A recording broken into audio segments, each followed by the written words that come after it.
This entire military is one cohesive, dedicated force. And the threats to our nations, they don't sleep. They're watching our every move. Iran, Russia, China, North Korea, ISIS, Al-Qaeda. They may be watching this right now. Our military should not be mistaken for a cable news gabfest show. We don't care what you look like. We don't care who you voted for, who you worship, what you worship, who you love. It doesn't matter if your dad left you millions when he died or if you knew who your father was. We have been honed into a machine of lethal moving parts that you would be wise to avoid if you know what's good for you. We will not be intimidated. We will not back down. We don't want war. But if you want war with the United States of America, there's one thing I can promise you, so help me God. Someone else will raise your sons and daughters.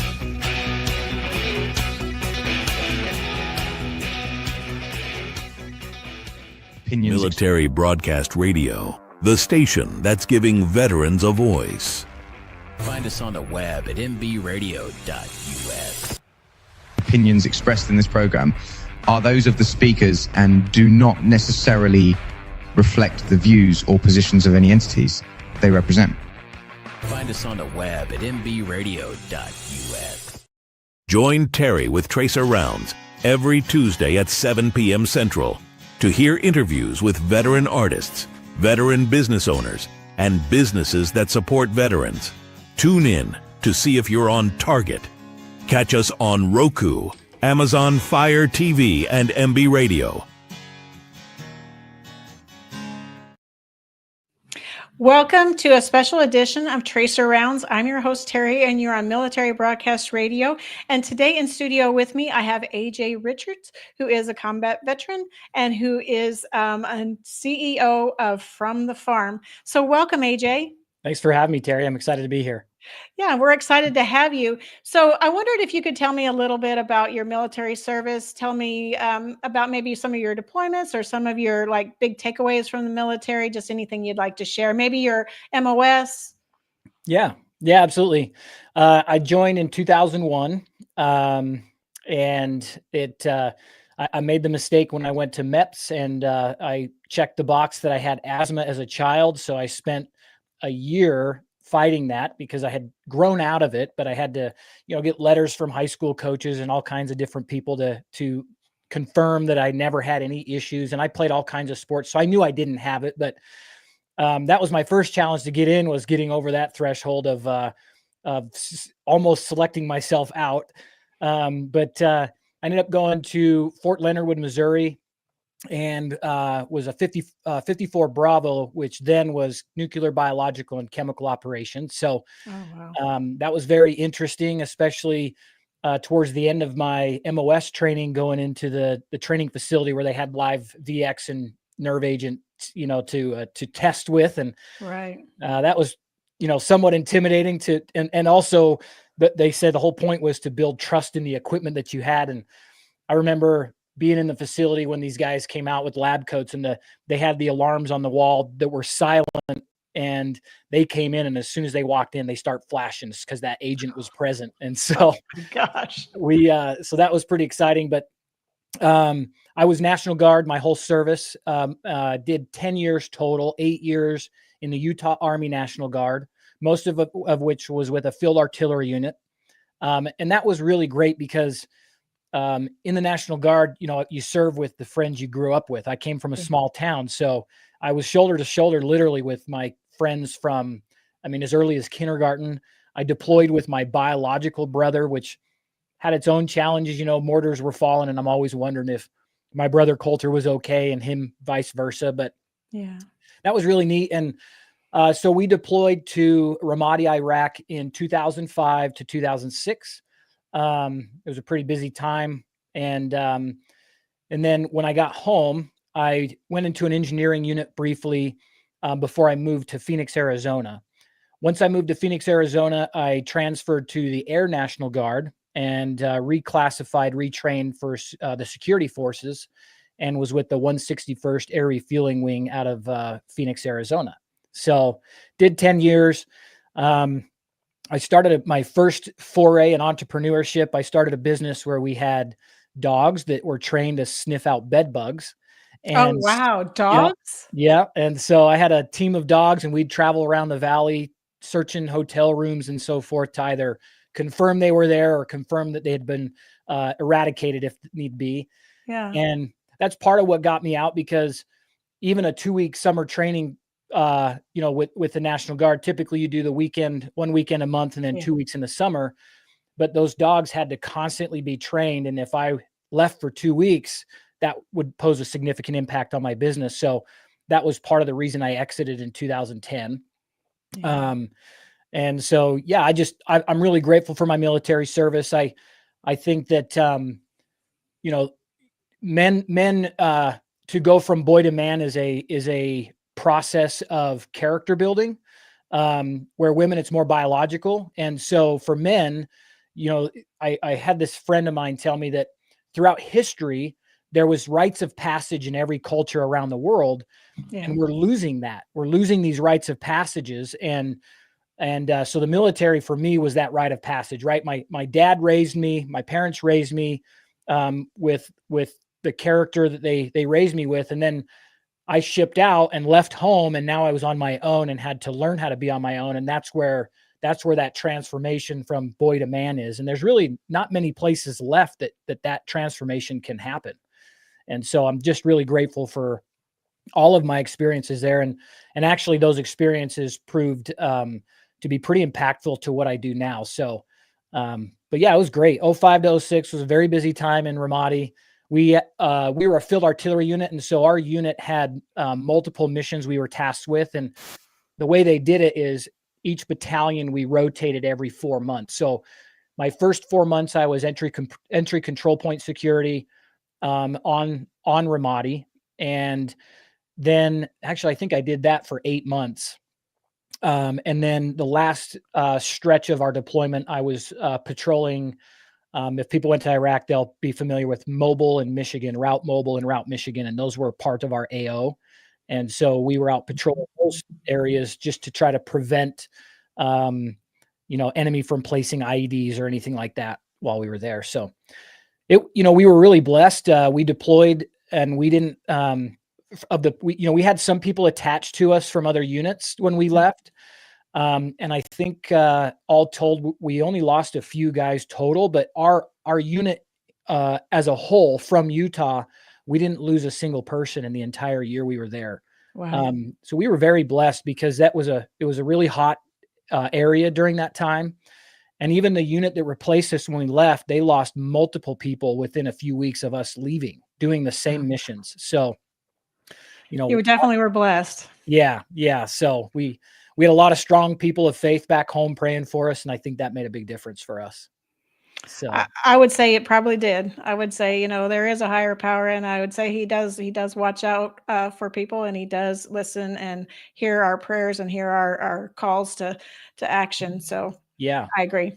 Yeah, absolutely. So it was, like I said, it was great. Learned a lot of valuable skills, and I wouldn't replace it for anything. And it's nice to see some changes in our military now. I'm a lot more confident in the changes that are happening to bring some strength back to our fighting force. Pete Hegseth is phenomenal. And I think he's doing some really good things for our military, and I'm excited to see what kind of strength we bring back to our military. So. Well, I was impressed to see that he went overseas, and then he started working out with the Special Forces group over there. Yes. I was like, when do you see that? Like, how does most officials of any significance are not going to spend their time doing a workout with anybody, let alone a special elite group like the Special Forces, because their workouts are no joke. Yeah, no joke. And I think it's also interesting that in older military history, being promoted into to being an officer almost was field promotion. So you might be an NCO, and now all of a sudden you're an officer leading a unit. And true, Pete, having served on the ground, boots on the ground with people, and now being in the leadership role, I think he brings a unique perspective that others don't or wouldn't, because he's been there, done that. So Well, I agree with you, because there's a lot of NCOs that transition to being an officer, and those, in my opinion, make the best officers because they've been boots on the ground, like you say. They've done the work. They've seen the struggle of the enlisted, and then when they transition to the officers, then they can speak on a yeah. point or point of reference from knowing how it is and what it's like to be enlisted in the military. Yeah, absolutely. It's kind of like their own rite of passage, right? They earned that right Yes. to lead because they know what it's like being the enlisted person, and so it's great Yeah. to see. Yeah, I'm pretty excited. Yeah, I agree with you 100% on that. Yeah. So what did you do when you came back from the military? You said you after you got out, you had the dogs that you were training, Mhm. and then you started a new business after that. What did you Yeah. do next? Yeah. So when I first got home from Iraq, it was a challenge transitioning, and because we were deployed for 18 months. The National Guard back then, they could deploy you for 2 years within a 5-year period. Yes. And we actually first got called up in 2003, and we were headed to Iraq, and we were literally finishing up our field training to kind of prove that we were able to go to Iraq and we weren't just lambs to slaughter. I think Right. that's how they do that with the National Guard. And Yeah. our very last day, they pulled us into the parade field and they said, well, the war is over and we don't need heavy artillery. This is 2003. So the war's over. We don't need heavy artillery. So instead, we're going to send you to Fort Lewis, Washington, and you're going to finish out a total of 6 months, and you're going to play OPT-4 for ROTC and OCS. And so Oh, wow. that was a challenge mentally because we'd spent months preparing for war, and now all of a sudden, oh, just kidding, you're going to play laser tag the rest of the summer, and it's Right. like, okay, let's re-gear our minds towards this mission. Right. But then, fast forward, we get called up again in 2005, and that's challenging because in the National Guard, most of the men I served with had their own businesses, contracting or truck driving or stuff like that.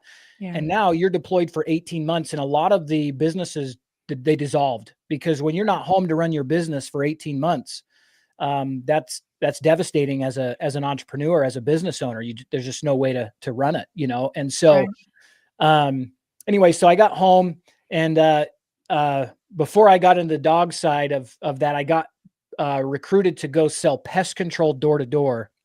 And I remember knocking on a door, getting the door slammed in my face, and just walking to the next door thinking, man, I used to be a warrior and now I'm a pest control salesman. Like I had a really hard time rationalizing my purpose in life after the military.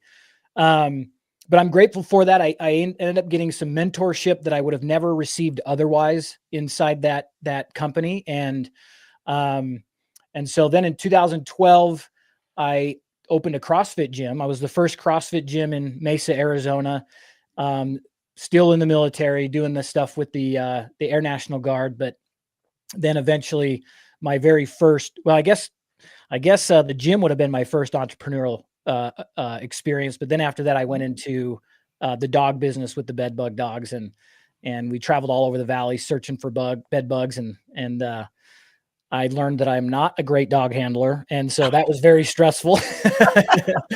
And so ended up getting out of that. And so I've had a few failures, but I learned the distinction of success is the ability to move quickly. And that's the key word, quickly, from one failure to the next. Right. So the longer you spend time licking your wounds, the longer it takes you to get back on your feet. And so that lesson's been really valuable. And then, kind of fast forward and we can get into what I'm doing now. But yeah, it's been quite the journey, and I'm 42 now. And one thing I look back on is, God willing, I'm only halfway through my life if I make it to in my 80s. So looking back on all the different things I've done and tried, that distinction keeps coming back, the distinction of success.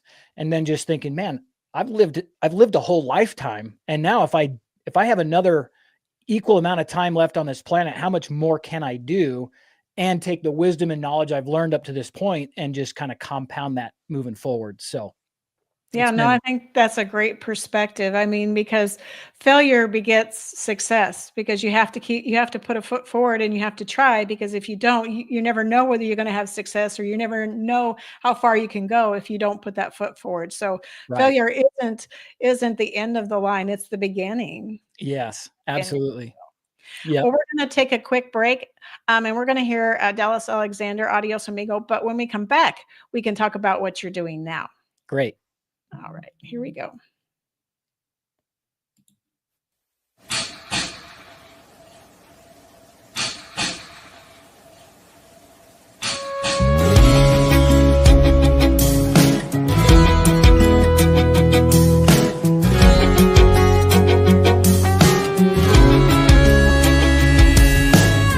Staring out, there's a hotel window, many floors above. What's missing down there is love. Thinking through the smoke that fills my mind. Don't worry, it's not my first time. Adios, amigo. I'm so glad I seen you. I won't be seeing you around. Adios, amigo. I've been looking for you since I stepped foot in this town.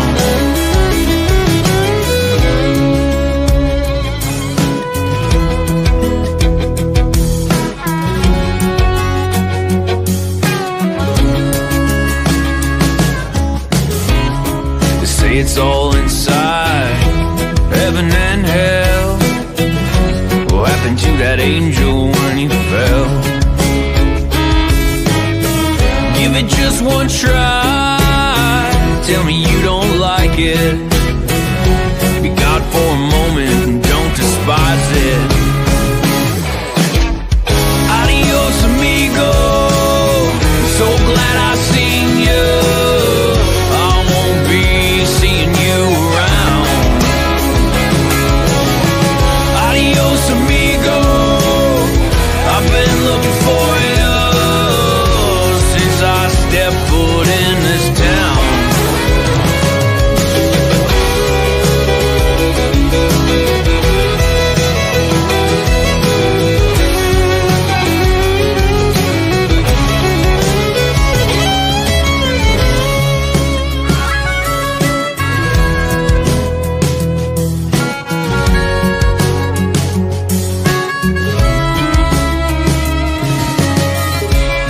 Step outside and breathe.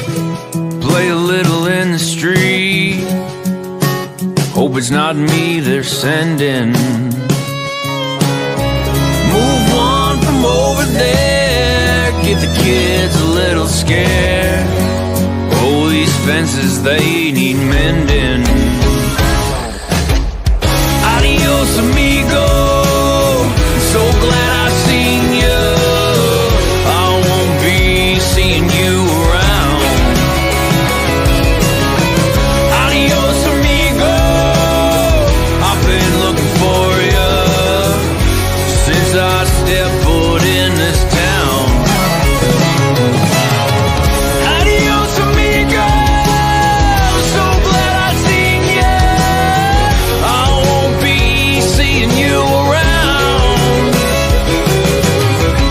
Adios, amigo. I've been looking for you since I stepped foot in this town.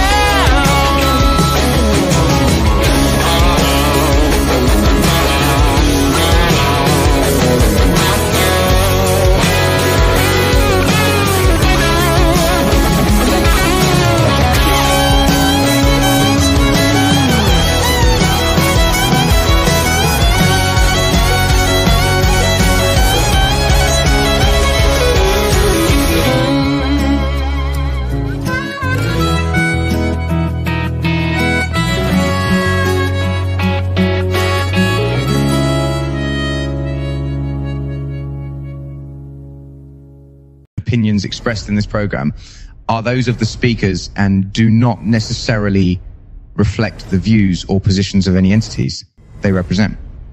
Find us on the web at mbradio.us. Welcome back to Tracer Rounds. I'm Terry, your host, and with me is AJ Richards, and he is with From the Farm, and he is an Army National Guard veteran. And we were just talking a little bit about your prior businesses and things you did as a startup to kind of,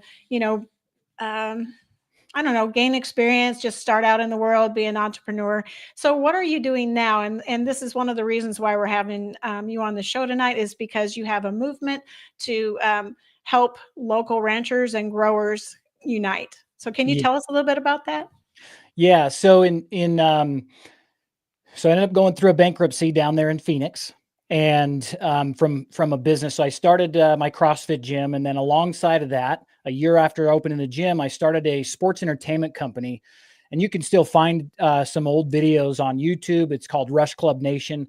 And what we did is we put CrossFit athletes head to head in weight divisions, and they competed for a title belt, kind of like UFC, but they were doing functional fitness workouts. And we grew that to 250,000 people live, and we would have 300 to 600 people in the audience that paid tickets to be there. And so I was pretty excited, thought that was going to be what I was going to be doing the rest of my life. But, I learned a lot of lessons, made some decisions early on. I brought in too many partners. And so when we finally gained momentum and was worth somebody investing in, there was just no room for anybody to come in and help us scale.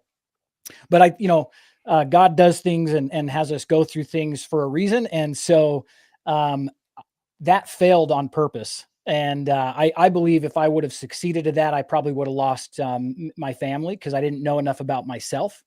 And so there was a lot of ego involved that even then I didn't see that. And now I do. So anyway, go through a bankruptcy, and I'd spent, my family are 5 generations of ranchers, and I always wanted to be a rancher, but my dad was from the city, and the way it typically works is, you live the life that your dad's doing, right? And so he was in construction and not in agriculture, but that's what I always wanted to do. So I was hoping that I could make enough money to buy a ranch, because my uncle told me a long time ago, if you want to be a millionaire rancher, start with 10 million and you'll lose it all down to $1 million. And so that kind of stuck, and I was trying to do all these other things to get into agriculture. And when I went through the bankruptcy, I took a step back and I said, man, I'm trying to get into agriculture. Why don't I just do that?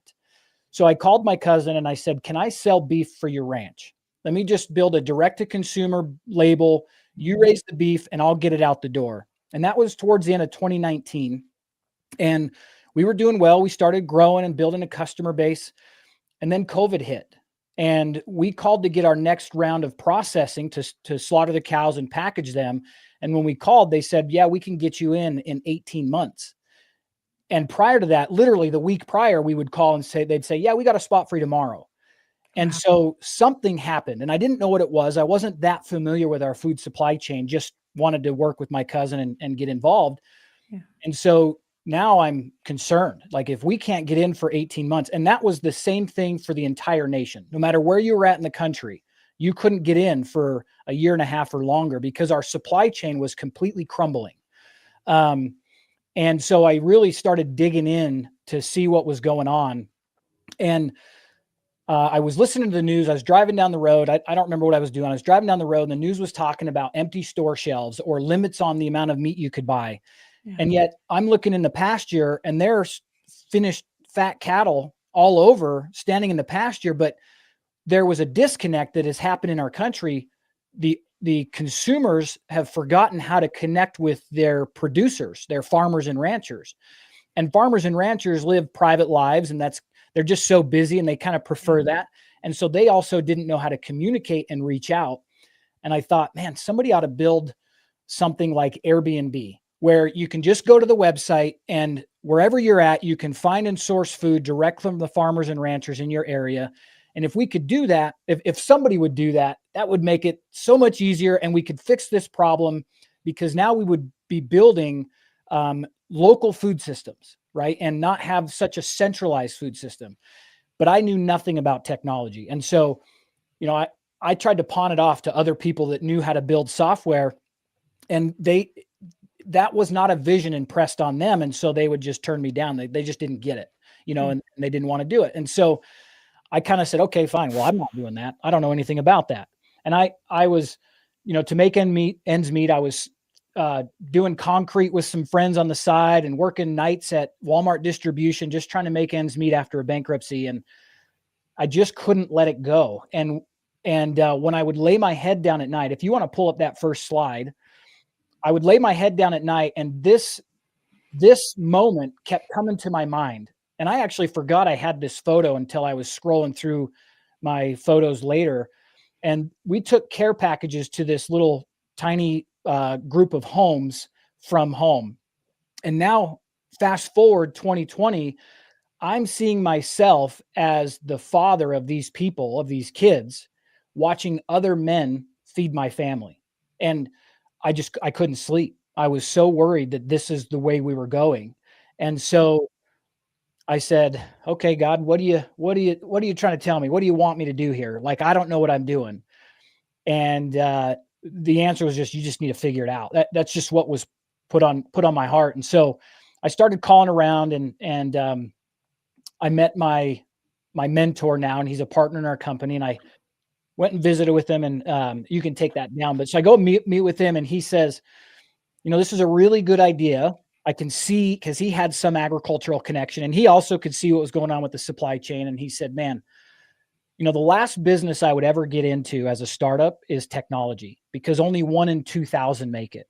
So you better know for sure that there's a need for this and that you know how to do it. And I was like, oh, geez, okay.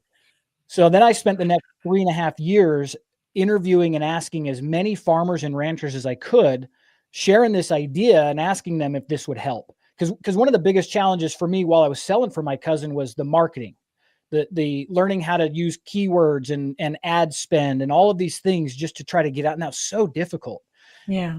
And if you put that work on top of the work it already takes to grow and produce food, that's a big limiting factor for people to go direct.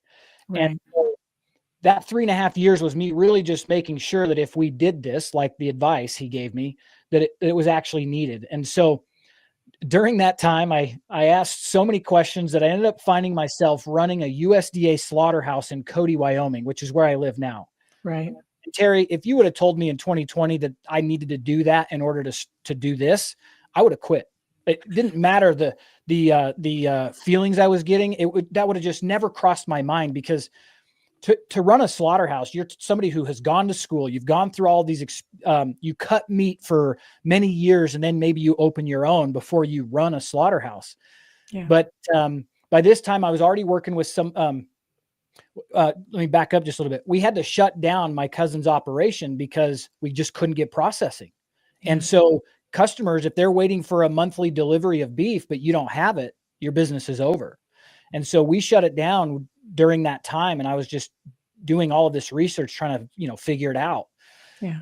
And so then I ended up here in Cody, because I said, okay, well, if we're going to build a stable business, we need to vertically integrate. We need to have the relationships with the ranchers, but most importantly, somebody's got to cut and wrap it. And if we can't own that and control that, then I don't think we can build a business that's stable, because we just couldn't access it.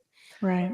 And so I ended up in Cody, and I wasn't supposed to run the slaughterhouse, but about 3 or 4 months in, some things happened at the business where I looked at my wife and I said, I think we're running the slaughterhouse. And so she became the bookkeeper and running the finances. And I pulled my team in from the slaughterhouse, and I said, listen, I have no clue what we're doing here. So each of the managers on each level of this processing facility, I said, if you need me to go grab sodas, I'll go grab sodas. But when we have issues, I'm going to bring you guys in, and we're going to figure this out together. And so we did that for a year. And it turns out, again, the Creator puts us in positions that we need to be, whether we understand it or not. Right. And it gave me one more critical component that I didn't understand. I knew what it looked like to drop live animals off on one side and pick up packaged beef on the other side, but I had no clue what was happening in between. And I also didn't understand the challenges that faced slaughterhouses nationwide. And so that was the last sort of piece of the puzzle. And I called up my mentor and I said, okay, I've been doing this for asking questions. You know, we would check in every once in a while. And I said, I'm now running a slaughterhouse in Wyoming. He goes, you're doing what? Where? I said, tell me about it. I have no idea how this happened. So Right. I said, but it's time. I now see that this needs to happen, and I can see the path to do this. So let's do it. And then he's like, great, here's some more things you need to learn. And so it's just been one thing after another to get us to where we're at today. Wow, that's quite a learning process. And running a meat processing plant is not an easy go. Like we had one where I lived in Idaho, and you went by it and you knew you went by it. Yeah. Yeah. Yes. Yeah. The smell told you where you were at. Yep. Yes, exactly. It was like, oh, I know where we are. Yeah. Even if you had just woken up from a nap, you were a kid and you woke up from a nap and you don't have any awareness where you are, the smell will tell you exactly where you are. Yep. Absolutely. Wow. So I think we're going to take a quick break. And then when we come back, you can finish kind of walking us through how then you've created this platform for all ranchers and growers. Great. I think we're going to listen to Joe Muse, American Dream.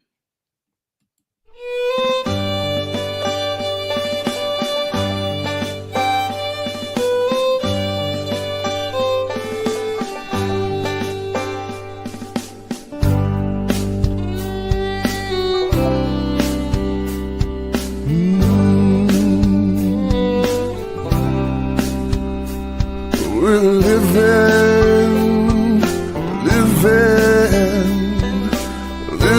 the American dream. I'm the American dream. Go to school, go to work, Sunday mornings choose a church, attend our games, our plays, PTAs. Drive our cars, flying planes, take the buses, take the trains, walk the beach, ski the slopes, living out our dreams and hopes. We're living, yes, we're living the American dream. We're the American dream. Thank you, soldier, sailor, airman, guardsman, and marine. Thank you all for fighting for our freedom and our dreams, protecting our Constitution, guarding our homes and towns, defending our shores, seas and skies, and putting boots on the ground. Some gave all for me and you. We served the red, white, and blue, protecting the American dream.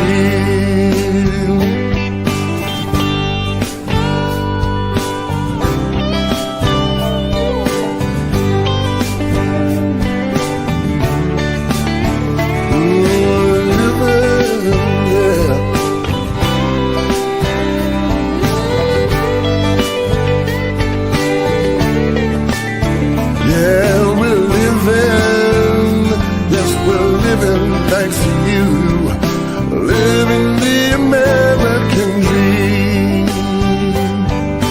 We're the American dream. The world's become a smaller place, many creeds and one big race, staking my claim to the Creator. We have to find a way for each to still be different but live in peace. Till then, we must protect ourselves, 'cause we're living, yes, we're living the American dream. I'm the American dream. We're the American dream. Opinions expressed in this program are those of the speakers and do not necessarily reflect the views or positions of any entities they represent. Find us on the web at mbradio.us. Welcome back to MBR and the Tracer Rounds podcast. And I'm your host, Terry. And with me in studio, we're giving AJ Richards, who is a veteran, his voice tonight. And so we're talking about how you're creating this platform to put together ranchers and growers. And I guess you would actually have to put meat packing plants together too, because somebody has to, like you say, process the meat to get it out to individuals. So tell us more about that, if you don't mind. Yeah. So I'll share a little bit more about what I learned about the supply chain that's really informed more of how we're doing this and why it's so important. So if you want to pull up that second slide there. So as I'm doing the research into our food system, I come across this quote: "The movement of people from agriculture has not been fast enough to take full advantage of the opportunities that improving farm technologies and increasing capital create. The CED proposed an adaptive approach to utilize positive government action to facilitate and promote movement of labor and capital where they'll be most productive. The goal was to remove 1/3 of our farmers off of farms in 5 years." So we start looking at, my grandpa was in World War II. And during World War II, some people may have heard of victory gardens. There was so much need to support the war efforts that the government put out this massive campaign that everybody needs to be growing their own food locally. And it was for both to have enough food to send to the troops, but also the amount of pressure on our own supply chain, on the railways and so forth, to move heavy equipment across the country. They didn't have the space even for food. And so as I start looking into this, we, at some point after World War II, we started pillaging our own producers and kicking them off the ground. And what's interesting about that quote is there's a little line there that reminds me of the saying in the military, "The beatings will continue until morale improves." That the line, "The CED proposed an adaptive approach to utilize positive government action to facilitate and promote." From all those in the military, you're going to be like, yeah, that sounds exactly like what it is.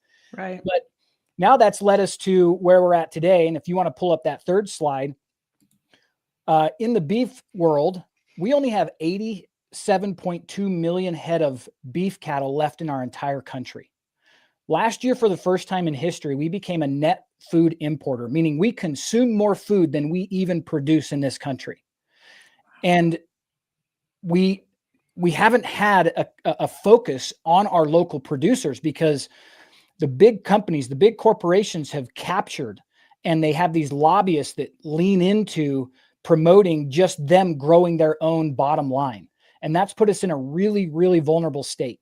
And so having the military background, also understanding the importance of our supply chain, this is what has to change. We have to get back to more producers on the land. We have less than 1.8 million farmers and ranchers in our country.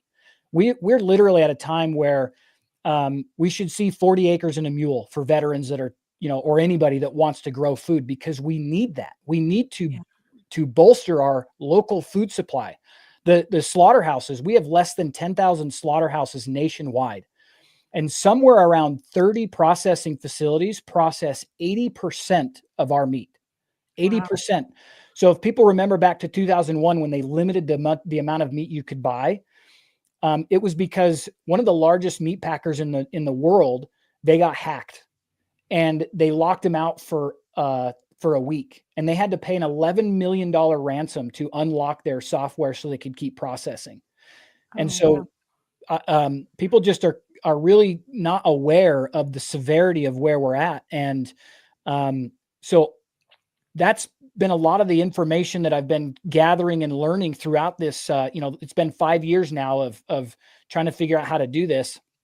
And so that's where this vision really came together. It's like, okay, if we can turn that around, and if we can get, our producers back up to, we have a goal that we want to be a part of, that we see 3 million producers in our nation within the next 5 years.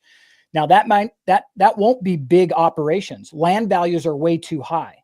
Yeah. But one of the benefits, they're way too high, and you can't pencil that out. You can't go pay $1,000 an acre or even $500 an acre and think that you're going to make enough in food production to pay for that.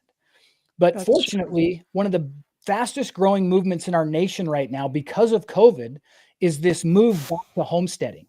There are millions of people that are trying to find a way to get on the land and produce some food for themselves, and then the excess can go to their neighbors. Now, like I was mentioning earlier, the job of producing food is so difficult that's where this technology comes in. And so we have this saying that we're marrying the wisdom of the past with the technology of the future. And the technology, we are fortunate to live in a time where social media does give many people a chance to tell their story and to connect with consumers, to go right to the source. But that still takes a lot of work and a lot of time. And so our vision was to say, okay, what if we build a platform that's entirely designed and the whole vision is to benefit the producers? So our model is designed to where we actually don't make any money from our producers. We do take a small commission, but that commission is 100% committed to going back into software development, marketing, and logistics. And so the way that our company and our investors make money back is if we can build this network and essentially just be of service to our producers, then we can find other ways to monetize our the people coming to the platform. And that's things like, cutting boards. A cutting board or a knife might cost you $100 to make, but yet when you sell it, you're selling that knife or that cutting board or whatever, that condiment, and your margins are a lot bigger than it is in food. And so we partner with other great companies doing these other things.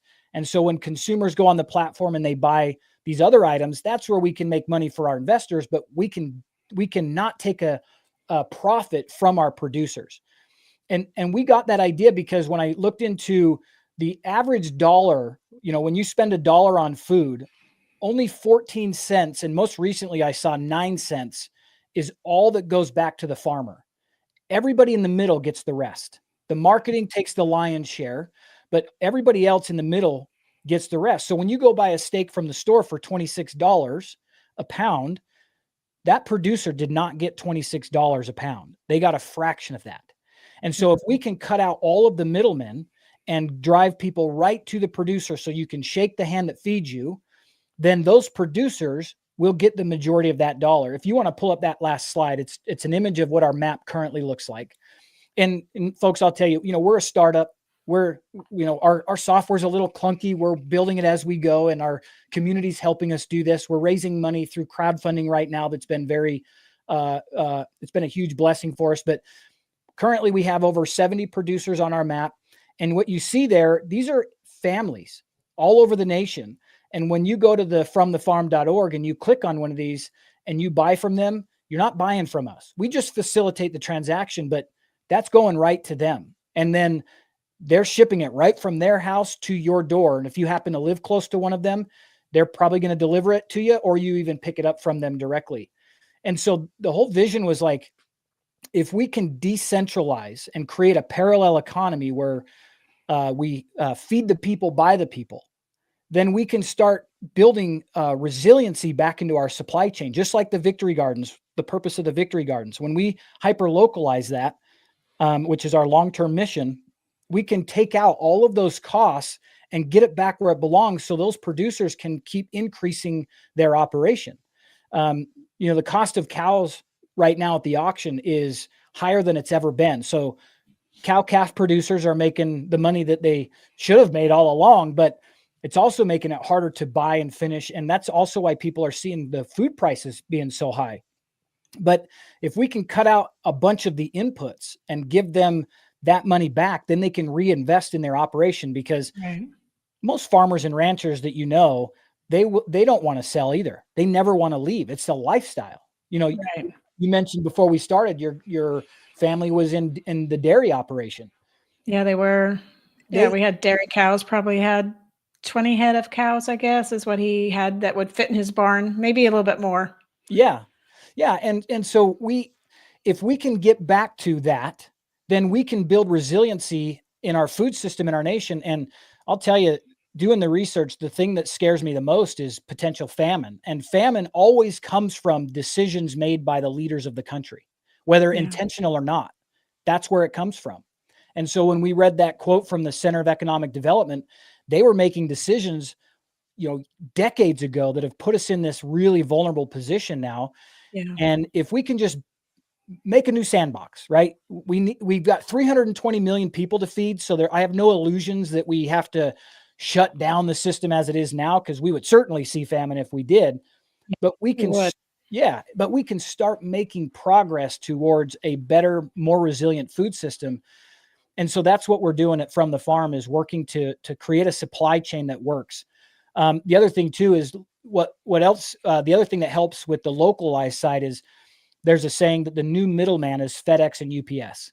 And so you may have to get your food shipped to you right now, but the cost to buy the box and put the insulation, the dry ice, and then get it on, to pay for the label for UPS to take it from one side of the country to the next. Those are margins as well that come out of the producer's pocket, and also is what makes food much more expensive. So if we can move this direction and build more farms and ranches all across our nation, we can start cutting out these costs, and the prices eventually will come down for consumers, and they'll level out somewhere to where everybody's getting what they need. High nutrient dense food from the producers for us as consumers to be healthy. Our chronic health issues are through the roof in our nation, and it's because of the food additives and the highly processed food. And so we can fix a lot of our medical issues, our mental health issues, but then we can also build that resiliency and have more farmers and ranchers throughout the nation to feed us and to make sure that we're taken care of. And so we're just really leaning into this and seeing where we can go. Well, it sounds like you're well on your way. I mean, I think even offering veterans a form of rehabilitation by being a producer or being a grower, would be good, because the military in general, for the most part, as far as my experience, they have the work ethic that they need to do something like this, because this isn't for the faint of heart. Being a producer or a grower is not for the faint of heart. It takes a lot of work. And, the animals typically eat before you do. You have to go out and take care of them. And then, you eat and you take care of you. But the animals are, of your utmost priority. And so, yeah. I feel like the, people in the military, if it was offered, somebody for rehabilitation, a veteran that was needing some type of revamping of how they were working and kind of needing to come out of whatever shell they're in, this would be the perfect venue for that, I would think. Yeah, absolutely. And the other part of that too is I read this book called The 3-Day Effect, and they studied veterans with PTSD, and they took them, they put this thing on their head so they could map the activity in their brain. And then they took them out into nature for 3 days. It's called The 3-Day Effect because they took that equipment with them out into nature and monitored their brains as they were out.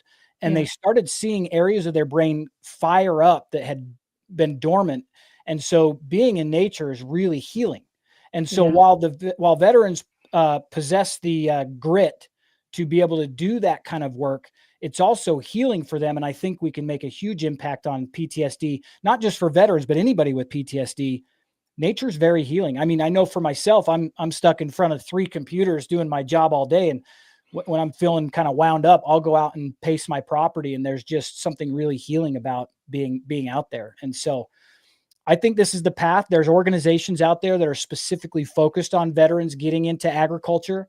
And I think that's the way we need to go. And that'll solve 2 things. It'll help our vets re-engage back into society, and it'll build the food systems that we need to help our nation.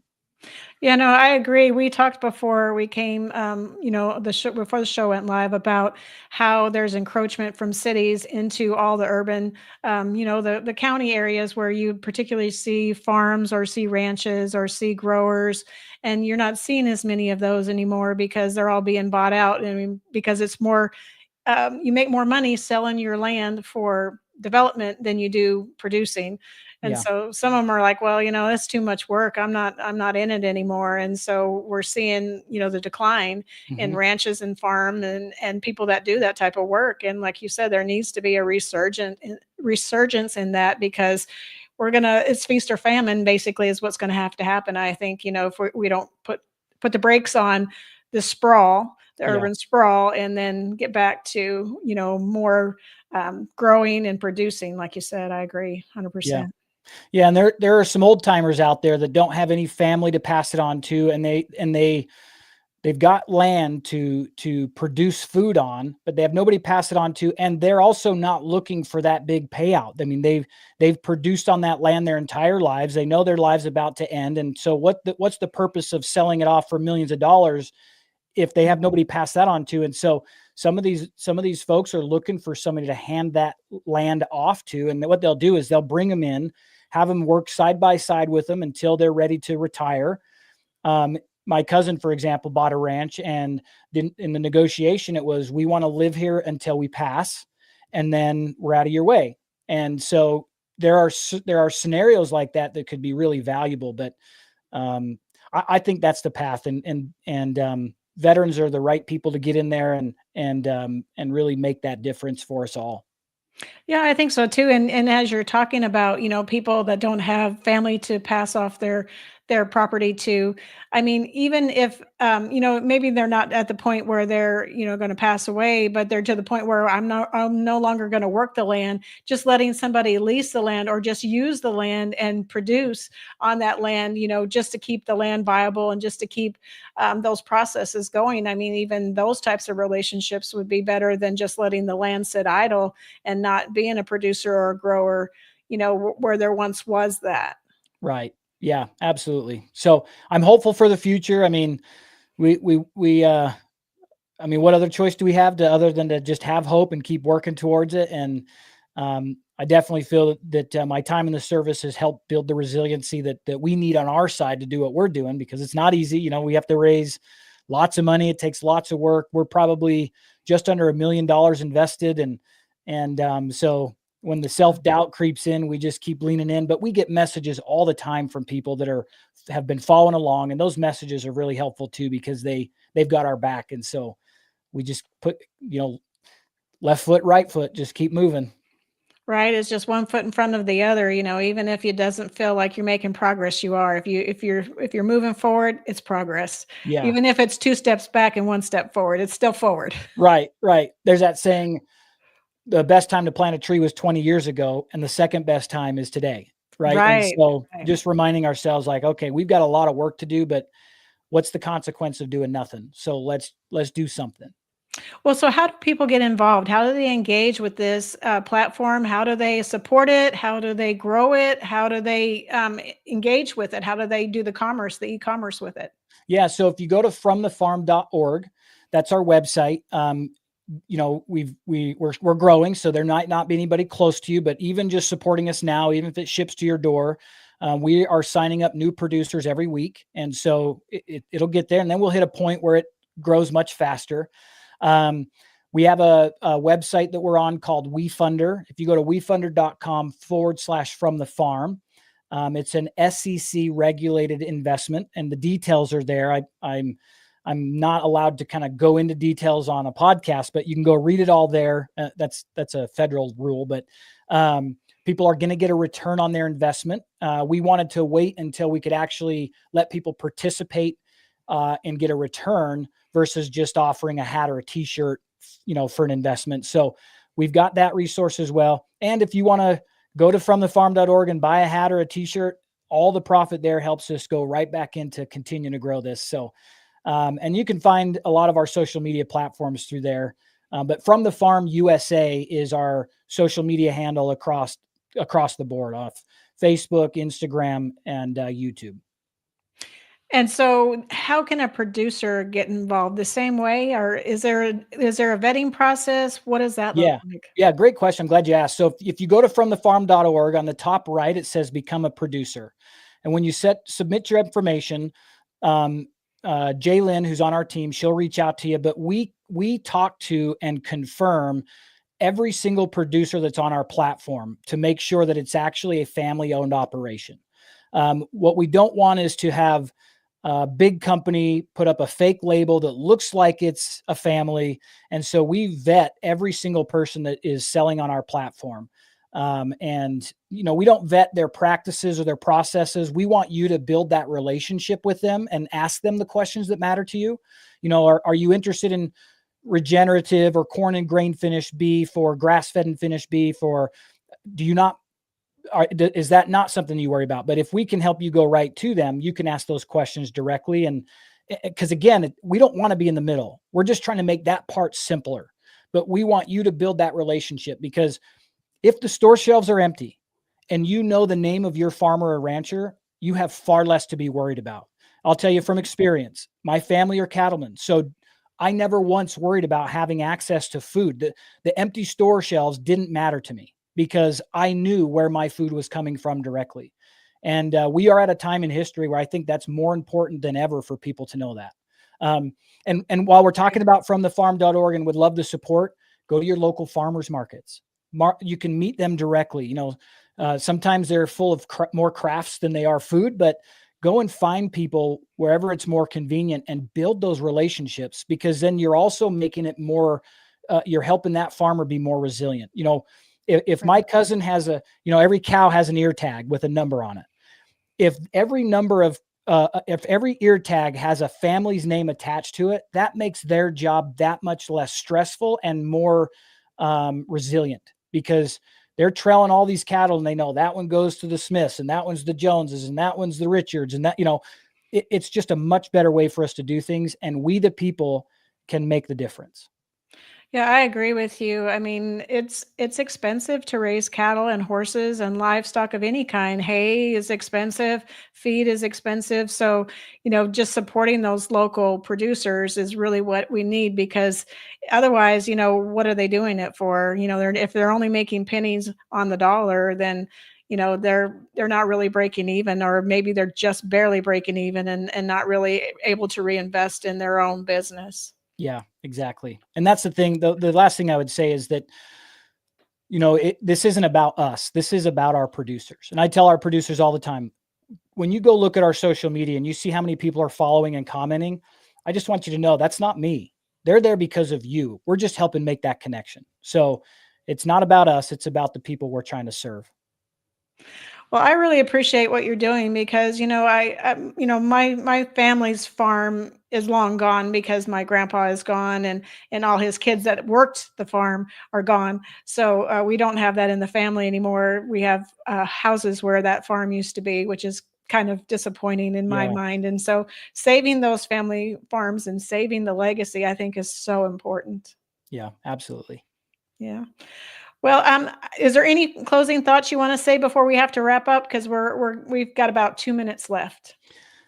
No, I appreciate you having me on and helping us spread the word. That's the thing that we need the most help on, right? We can't outspend the big corporations for marketing dollars. So it really will take the people getting behind this and sharing it to their own sphere of influence. If you've got 50 people following you on social media, that's 50 people that I haven't been able to reach. And so just share that. And then the last thing I'd say is, what great music from these other veterans, man, so talented. I'm glad I got to sit in on some of that, because I didn't know they were out there.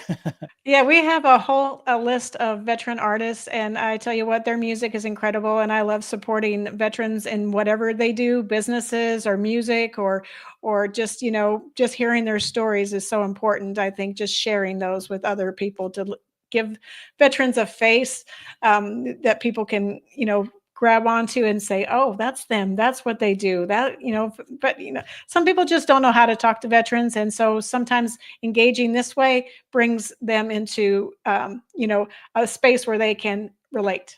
Yeah, absolutely. That's awesome. Well, this is MBR, and where we give veterans a voice. Today's voice was to AJ Richards and his platform From the Farm. And I want to let everyone know that this will go out on Reese Across America next week at 3 p.m. Eastern. And so stay tuned to MBR for other great shows. And thank you, AJ, for being on the show today. Thanks for having me, Terry. Thank you. Ladies and gentlemen, thank you for tuning in to Military Broadcast Radio. As we wrap up today's show, we want to remind you that the podcast of today's episode will be available right after we go off the air. So if you missed any part of the show or want to listen again, be sure to check it out. And remember, we're here to support and honor our veterans.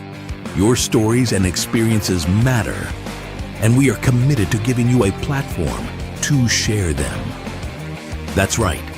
We're here to give our veterans a voice. So don't forget to catch the podcast and stay connected with us, giving our veterans a voice.